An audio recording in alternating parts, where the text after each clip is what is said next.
لله رب العالمين، والصلاة والسلام على سيد الأنبياء والمرسلين وعلى آله وأصحابه أجمعين. أما بعد، فأعوذ بالله من الشيطان الرجيم. بسم الله الرحمن الرحيم. إن عدة الشهور عند الله 12 شهرا في كتاب الله يوم خلق السماوات والأرض منها 4 حرم ذلك الدين القيم فلا تظلموا فيهن أنفسكم وقاتلوا المشركين كافة كما يقاتلونكم كافة واعلموا أن الله مع المتقين. صدق اللہ العلی العظیم. معزز سامعین، قابل احترام بزرگوں اور نوجوان ساتھیوں، اللہ تبارک و تعالی اپنی پاک کتاب قرآن مجید میں ارشاد فرماتے ہیں، سورہ توبہ کے اندر، ان عدت الشہور عند اللہ 12 شہرا، ان عدت الشہور عند اللہ 12 شہرا.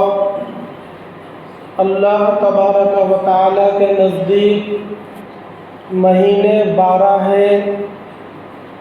فی کتاب اللہ، لوح محفوظ میں لکھے ہوئے ہیں. یوم خلق السماوات والارض، اسی دن سے جس دن اللہ نے 7 آسمان اور 7 زمینوں کو پیدا فرمایا تھا. منہا 4 حرم، 12 میں سے 4 حرمت والے مہینے ہیں. ذالک الدین القیم، یہی اللہ کا مضبوط اور سیدھا دین ہے.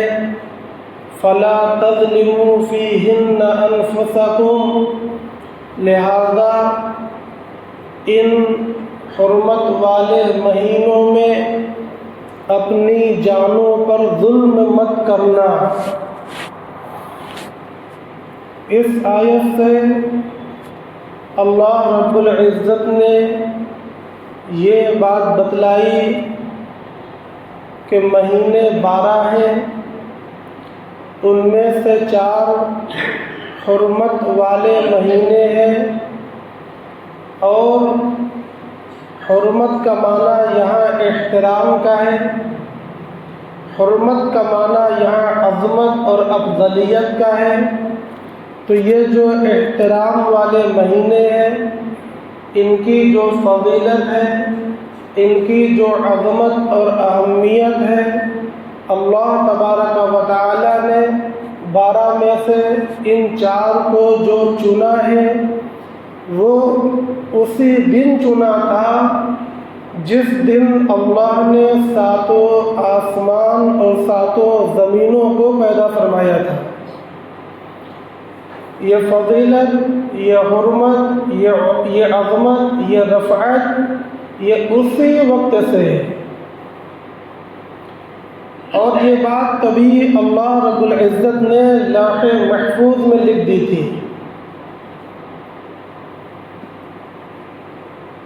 نبی پاک صلی اللہ علیہ وسلم کی بہت سی احادیث مبارکہ بھی ہیں جو ان مہینوں کی عظمت و رفعت کو بیان کرتی ہیں. مختلف مواقع پر ان احادیث مبارکہ کو آپ سماعت فرماتے رہتے ہیں. سردست یہاں پر حرمت والے 4 مہینوں کے بارے میں کچھ ذکر کرنا ہے، جن میں سے خاص طور سے محرم الحرام کے بارے میں ذکر کرنا ہے. تو پہلے یہ سمجھیں، منہا 4 حرم، حرمت والے مہینے 4 ہیں. یہ 4 کون کون سے ہیں؟ ان میں سے ایک تو رجب کا مہینہ ہے جو شعبان سے پہلے آتا ہے، رجب، شعبان، رمضان، یہی تو ہے، رجب، شعبان، رمضان۔ تو ایک مہینہ رجب کا ہو گیا، اور 3 مہینے ایسے ہیں جو لگاتار ہیں۔ کون کون؟ رمضان کے بعد شروع ہوتے ہیں شوال،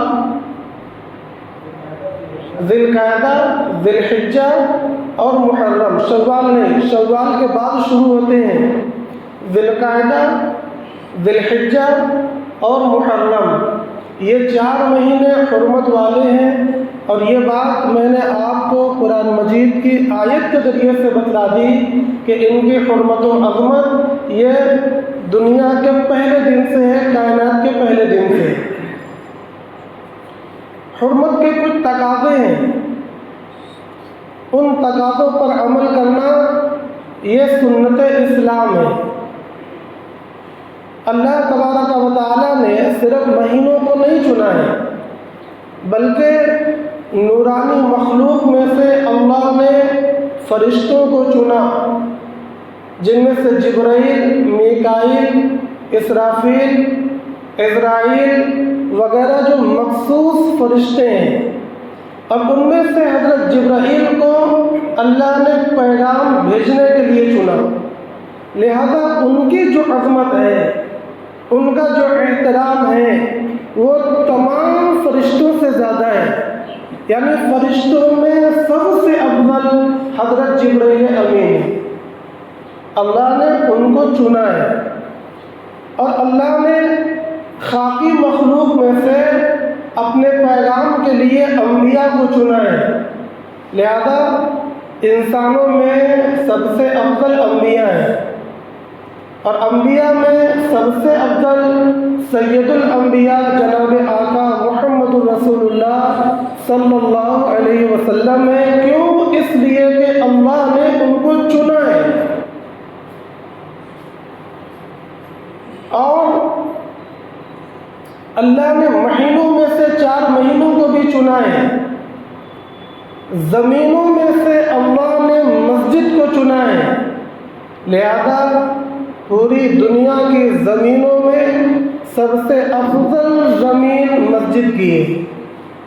اس کی حرمت ہے، اس کی عظمت ہے، اس کے ساتھ مسائل ہیں، اس میں ہر وقت ہر آدمی داخل نہیں ہو سکتا، ناپاک ہے داخل نہیں ہو سکتا، جنوبی ہے داخل نہیں ہو سکتا، اور اگر جو داخل ہونے کے لائق ہے وہ داخل ہوا تو پھر اس کے بعد آداب ہیں، مسائل ہیں۔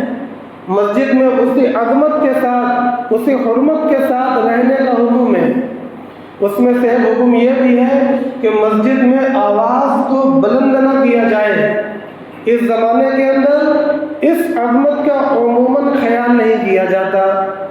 صحابہ کرام ایسے تھے کہ اگر مسجد میں کسی کو کوئی بات منع کرنا ہوتا، روکنا ہوتا، تو وہ آواز سے نہیں روکتے تھے، بلکہ کنکری اٹھا کر پھینکتے تھے۔ جب وہ آدمی تاکتا تھا تو اس کو خاموش کراتے تھے۔ یعنی ڈانٹنے کے لیے بھی صحابہ کرام رضی اللہ عنہم اجمعین مسجدوں میں آواز بلند کرنے کو درست نہیں سمجھتے تھے، اور آج ہم لوگ ہر بات میں مسجدوں کے اندر آواز کو بلند کرتے ہیں۔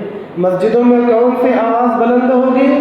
نماز کی، وضو، اذان کی، ذکر کی، تلاوت کی اور دینی تعلیمات کی، جن کا تعلق دین سے نہیں ہے، انتظامی امور سے ہے یا دوسرے کسی چیز سے ہے، تو پھر اس کی آواز مسجد میں بلند نہیں کی جائے گی۔ پست آواز میں بات کرنا یہ مسجد کی حرمت اور عظمت کا تقاضا ہے، یہ مسجد کے آداب کی تعلیم ہے۔ اللہ رب العزت نے زمینوں میں سے مسجد کو چنا ہے، اور اللہ نے دنوں میں سے جمعہ کو چنا ہے۔ آپ دیکھیں کہ جمعہ کی ایک عظمت ہے، جمعہ کے مخصوص مسائل ہیں، جمعہ کے الگ پیٹرن ہے، اللہ رب العزت نے راتوں میں سے لیلۃ القدر کو چنا ہے۔ آپ دیکھیں اس کی کیسی عظمت ہے۔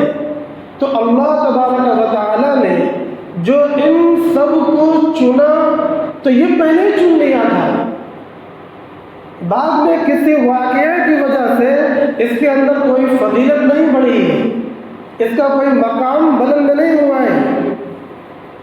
تو ایک بات یہ ہوئی کہ جن چیزوں کو اللہ نے مخصوص کر لیا، چن لیا، ہم ان کے عظمت و احترام کو باقی رکھیں، اور جس طریقے سے ہمارے علماء، صلحاء اور سلف صالحین ان کے آداب کو برتتے تھے، ان کے عظمت کا پاس لحاظ کرتے تھے، ہم لوگ بھی اس کی عادت ڈالیں، اس پر عمل کریں، کیونکہ یہ سنت اسلام ہے۔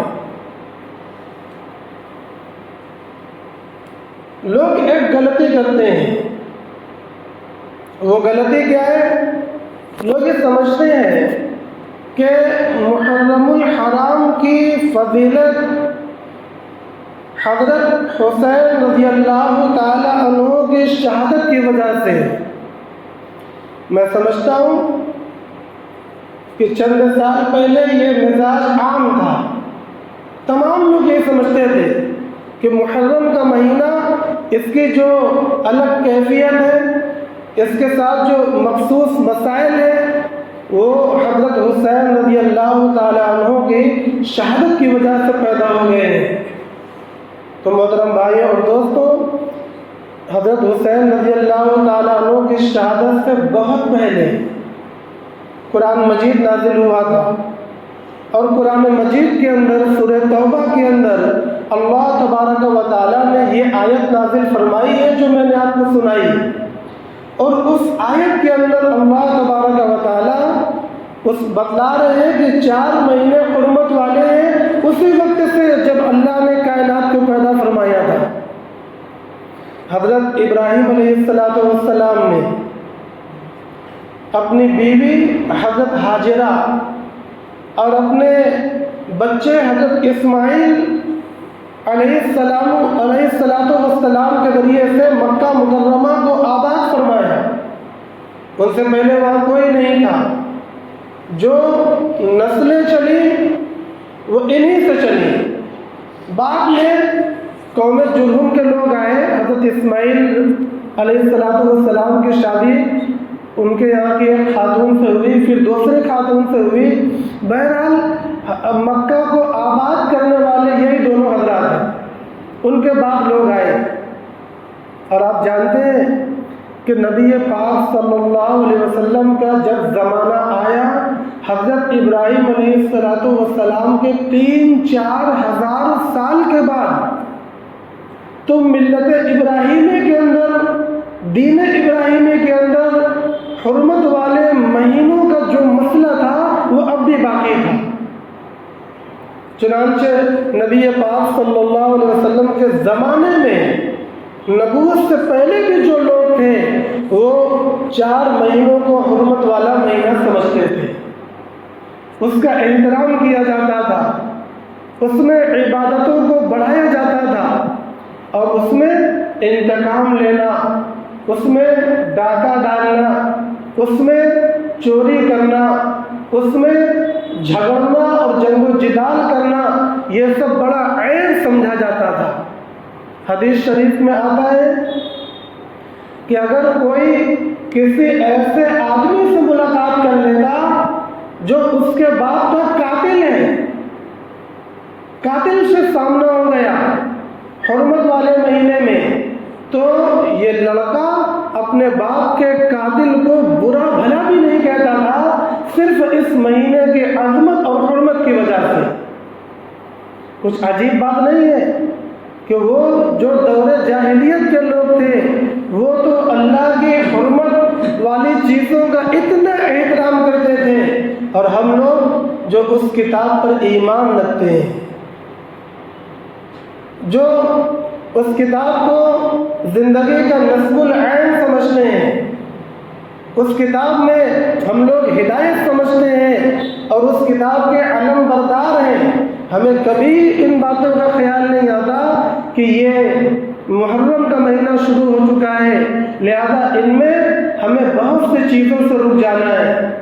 کسی کی غیبت نہیں کرنا ہے، کسی پر ظلم نہیں کرنا ہے، کسی پر سختی نہیں کرنا ہے، اور کوئی گناہ کے کام نہیں کرنے ہیں، اور اس مہینے میں عبادت کو بڑھا دینا ہے، اللہ کے احکام کو زیادہ سے زیادہ معلوم کر لینا ہے اور اس کے مطابق عمل کرنا ہے۔ ہمیں کوئی پرواہ نہیں ہوتی کہ حرمت والے مہینے آ رہے ہیں یا غیر حرمت والے مہینے آ رہے ہیں، ہمیں ان سب چیزوں سے کوئی مطلب نہیں ہے۔ یہ ہمارے دین کی کمزوری ہے، یہ ہمارے اندر جو اسلام ہے اس کی کمزوری ہے۔ ہمیں اسلام کا، قرآن کا اور رسول اللہ صلی اللہ علیہ وسلم کی تعلیمات کا اتنا پاس لحاظ ہے ہی نہیں جتنا پہلے تو لوگوں کو ہوا کرتا تھا۔ لہذا بہت بڑا مسئلہ تو یہی ہے کہ کم از کم ہم اپنے پچھلے لوگوں کو دیکھ کر یہ سمجھیں کہ وہ دین پر کس طریقے سے عمل کیا کرتے تھے اور ان کے مطابق عمل کریں، تاکہ ہمارا عمل اسوہ حسنہ کے مطابق ہو جائے، ورنہ اسوہ حسنہ کے مطابق نہیں ہوگا۔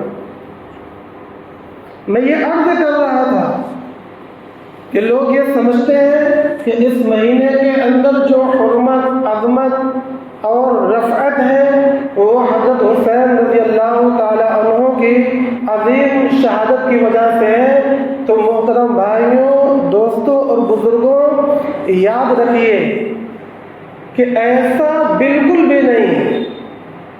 جنہوں نے امت میں یہ رجحان پیدا کیا، یہ خیال پیدا کیا، انہوں نے اسلام کی بڑی تعلیم کو پردے میں ڈھانپنے کی کوشش کی اور غلط میسج، غلط پیغام امت کے اندر عام کرنے کی کوشش کی۔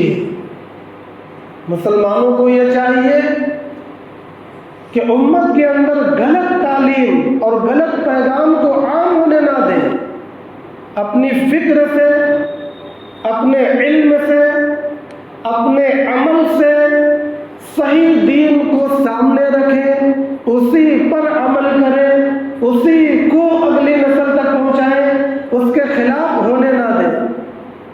اس لیے سب کی ذمہ داری ہے کہ اصل بات کو سیکھیں اور سمجھیں۔ تو یہ جو عظمت ہے، یہ جو حرمت ہے، اس میں جو روزہ رکھنے کا حکم ہے، اس میں جو نیکیاں کرنے کا حکم ہے، وہ سب نبی پاک صلی اللہ علیہ وسلم سے پہلے بھی مروج تھا، اور اللہ تبارک و تعالیٰ نے ان کو باقی رکھا۔ چنانچہ نبی پاک صلی اللہ علیہ وسلم پر آیت نازل ہوئی اور احادیث مبارکہ آپ کی زبان مبارک سے نکلی۔ وہ جو احادیث مبارکہ ہیں وہ بھی حضرت جبرائیل امین لے کر آتے تھے۔ اللہ کے نبی صلی اللہ علیہ وسلم اس مضمون کو اپنے انداز میں بیان، اپنے الفاظ میں بیان فرما دیتے تھے، اسی کو حدیث مبارک کہتے ہیں۔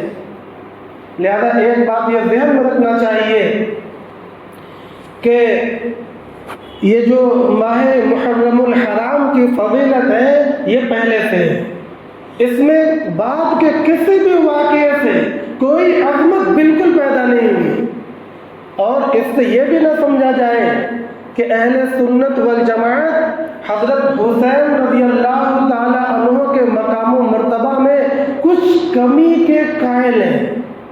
ایسا لگتا ہے؟ اگر کسی کو ایسا لگتا ہے تو میں بات صاف کرنا چاہتا ہوں کہ اہل سنت والجماعت کا یہ عقیدہ ہے، یہ عقیدہ ہے کہ حضرت حسین رضی اللہ تعالی عنہ سے محبت کرنا ایمان کا حصہ ہے، اور ان کی عظمت، ان کی صحابیت اور ان کا اہل بیت ہونا اور ان کا ریحانۃ الرسول ہونا اور ان کا سیدہ شباب اہل الجنہ ہونا اور ان کا دنیا کے اندر اہل سنت والجماعت کا امام ہونا، یہ سب ہمارے ایمان و عقیدے کا حصہ ہے۔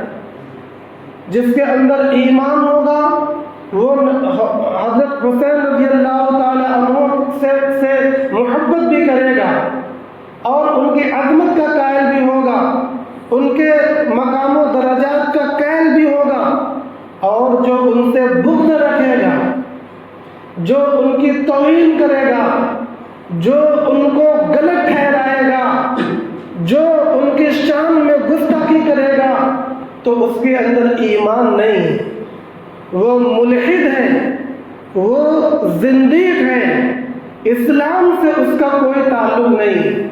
یہ ہم اہل سنت والجماعت کا عقیدہ ہے۔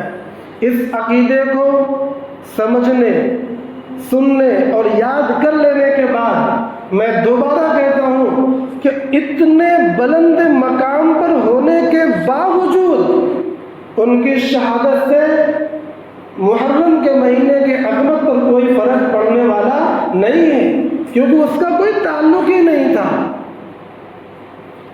آپ جانتے ہیں کہ صحابہ کے عظمتوں میں فرق ہے، صحابہ کے درجات الگ الگ ہیں۔ کیوں نہیں ہوں گے جب انبیاء کے درجات الگ الگ ہیں؟ انبیاء کسی کا مقام کچھ، کسی کا مقام کچھ، مگر آپ ہمیں یہ بتلائیں کہ کوئی ایسے نبی جن کو ہم لوگ بہت کم جانتے ہیں، جن کی کوئی تاریخ نہیں ملتی، جن کا کوئی کارنامہ نہیں ملتا، کیا ان کی شان میں گستاخی کرنا جائز ہے؟ ایک بھی نبی کا انکار کر دینے والا کیا ایمان پر باقی ہے؟ کیا وہ جنت میں جا سکتا ہے؟ کسی قیمت پر نہیں جا سکتا، چونکہ وہ کافر ہے، وہ اللہ کے حکم، اللہ کی بات کا منکر ہے۔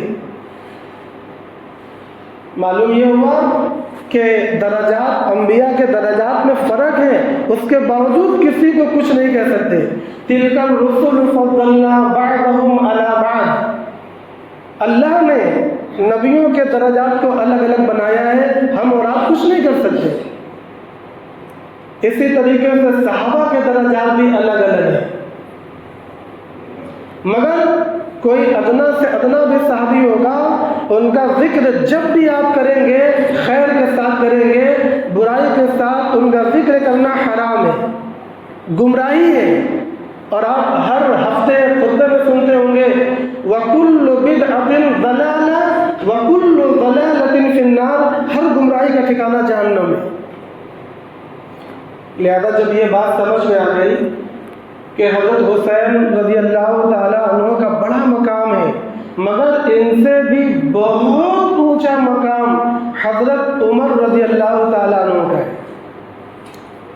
بہت اونچا مقام، اور حضرت عمر رضی اللہ تعالی عنہ کی شہادت بھی محرم الحرام کے مہینے میں ہوئی ہے، مگر ان کی شہادت کی وجہ سے بھی محرم الحرام کے عظمت میں اور اس کے حرمت میں کوئی فرق نہیں پڑا ہے، کوئی فرق نہیں پڑا ہے۔ حضرت عمر رضی اللہ تعالیٰ عنہ کا وہ مقام و مرتبہ ہے کہ پوری امت محمدیہ میں جناب آقا محمد رسول اللہ صلی اللہ علیہ وسلم کے بعد اگر کسی کا مقام ہے تو وہ حضرت ابو بکر صدیق رضی اللہ تعالیٰ عنہ کا ہے، اور ان کے بعد دوسرے نمبر پر اگر کسی کا مقام ہے تو حضرت عمر فاروق رضی اللہ تعالیٰ عنہ کا ہے۔ حدیث کتابوں میں آتا ہے کہ تقریباً 18 یا 24 آیتیں حضرت عمر رضی اللہ تعالیٰ عنہ کی مرضی کے مطابق اللہ تبارک و تعالیٰ نے قرآن مجید میں نازل فرمائی ہے۔ ایک دن حضرت عمر رضی اللہ تعالیٰ عنہ آئے اور نبی پاک صلی اللہ علیہ وسلم سے فرمانے لگے یا رسول اللہ لاتخذت هذا المقام مصلی، کہ اے رسول اللہ کاش آپ مقام ابراہیم کو مصلی بنا لیتے۔ اللہ تبارک و تعالیٰ نے آیت نازل فرما دی اتخذوا مقام ابراہیم مصلی او کما قال، کہ اے محمد صلی اللہ علیہ وسلم آپ مقام ابراہیم کو مصلی بنا لیجیے۔ حضرت عمر رضی اللہ تعالیٰ عنہ کی یہ منشا تھی کہ ازواج مطہرات پردہ کیا کریں۔ اللہ تبارک و تعالیٰ نے آیت نازل فرما دی کہ اے نبی کی عورتوں تم پردے میں رہا کرو. اور پھر پوری امت کی عورتوں کے لیے یہ حکم نازل ہو گیا. یہ فار ایگزامپل میں نے 2 واقعہ بیان کیا ہے. 24 یا اس سے بھی زائد وہ آیتیں ہیں کہ حضرت عمر رضی اللہ تعالیٰ عنہ کے زبان سے وہ بات نکلی ہے اور اللہ تبارک و تعالیٰ نے اسی الفاظ میں حضرت جبرائیل امین کو نازل فرمایا ہے اور ان کی وہ خواہش قرآن کا حصہ بن گئی، یعنی اسلام کا ستون بن گئی. نبی پاک صلی اللہ علیہ وسلم نے فرمایا لو کان بعدی نبیا لکان عمر، اگر میرے بعد کوئی نبی ہوتا تو وہ عمر ہوتا. حضرت امام حسین رضی اللہ تعالیٰ عنہ کا مقام و مرتبہ بہت بلند ہے، مگر اس سے بھی بہت بلند ہمارے پاس مزید شخصیتیں بھی ہیں جن میں حضرت عمر رضی اللہ تعالیٰ عنہ ہیں. ان کی بھی شہادت ماہ محرم کے اندر ہوئی ہے. مگر آپ جانتے ہیں کہ اہل سنت والجماعت کے جو علماء ہیں، اہل سنت والجماعت کے جو مغز ہیں، انہوں نے کبھی یہ نہیں کہا کہ حضرت عمر رضی اللہ تعالیٰ عنہ کی شہادت کی وجہ سے محرم کے مہینے کے اندر کچھ الگ مسئلے پیدا ہو گئے ہیں. تو بھلا حضرت امام حسین رضی اللہ تعالیٰ عنہ کے مسائل میں وہ یہ بات کیسے کہہ سکتے ہیں؟ میں سمجھتا ہوں کہ میں نے 2 باتیں اب تک کہیں. ایک تو حرمت والے مہینے جب بھی آئیں تو ہم ان کا احترام زیادہ کیا کریں. اور اس آیت جو میں نے خطبے میں پڑھی اس میں ان آخر میں ان اللہ مع المتقین، بے شک اللہ تبارک و تعالیٰ متقین کے ساتھ ہے. عوام کا تقویٰ کیا ہے؟ بس صرف تسبیح پڑھنا، لوگوں کی بھیڑ لگا کے رکھنا، مسجد میں خود دیر دیر تک بیٹھے رہنا، اور اس کے بعد جو سماجی رسم و رواج ہے اس میں ملوث ہو جانا، کسی چیز سے پرہیز نہ کرنا، دین کی عظمت کے لیے کہیں بھی مخالفت نہ کرنا.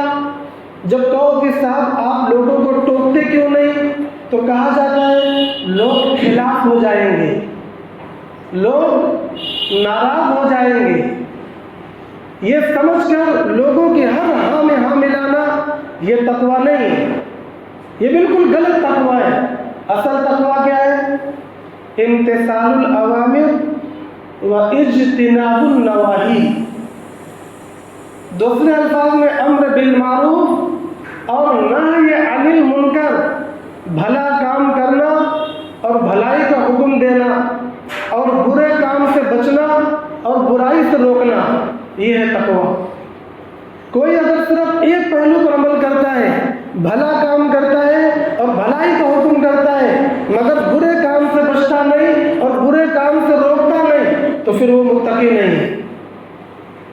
آپ جانتے ہیں کہ بنو اسرائیل میں اللہ تبارک و تعالیٰ نے ایسے عابدین کو ہلاک کیا ہے جو بہت عبادت گزار تھے.